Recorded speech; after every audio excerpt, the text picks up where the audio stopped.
Okay, 15.4, writing the equation. I think it's easier to write the equation for an ellipse than to actually draw and graph it.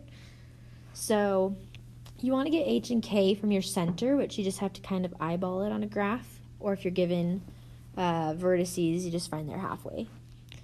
And then a and b are those long directions and the shorter directions. And you have to figure out which one they go with. So let's look at this example. So my center is at about here. So I'm just going to make sure it's the same distance each way. Okay, so it's 5 up and down, 4 left and right, so we're good. So h is -3 and k is -1. I forgot to write center here. Should say -3, -1. Okay, a is going to be that longer distance, so it's going to be the up and down. So I know it's up and down, and it's actually 5 up and down. My b is the x direction because that's the shorter distance, and it's 4. So then my equation is x plus 3 squared over 5 squared. No, sorry, with the x, it's going to be 16. And that is the 4 squared. And then y minus -1 squared over, and it's going to be that 5 squared. So it's 25. And that's it. That's why I love writing the equations for ellipses.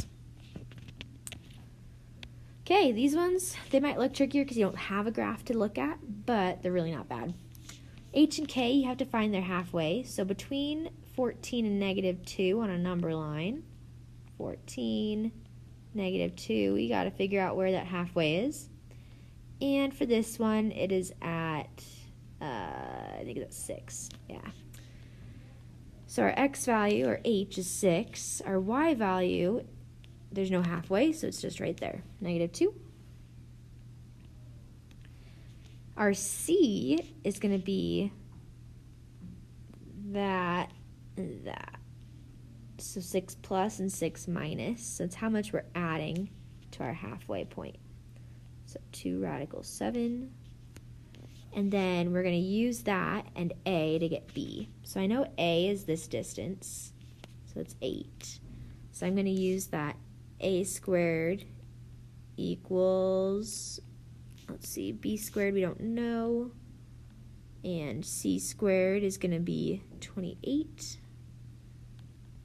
So we're going to get b squared as that, so b is 6.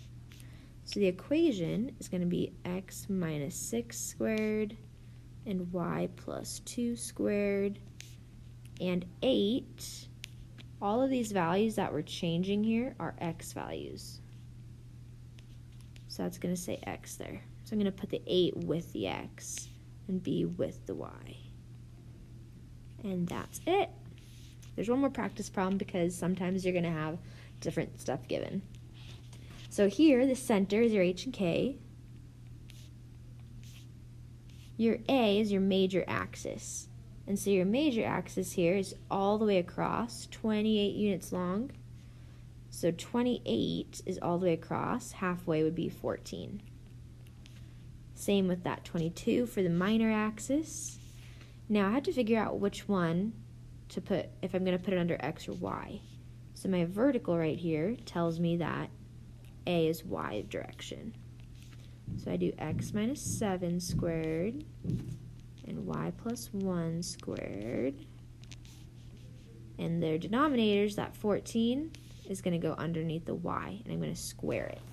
So let me get that. 14 squared is 196. That's 14 squared. This one's going to be that 11 squared, so it's going to be 121. Okay, and as you work through it, if you have questions, just let me know. Some of them can be a little tricky.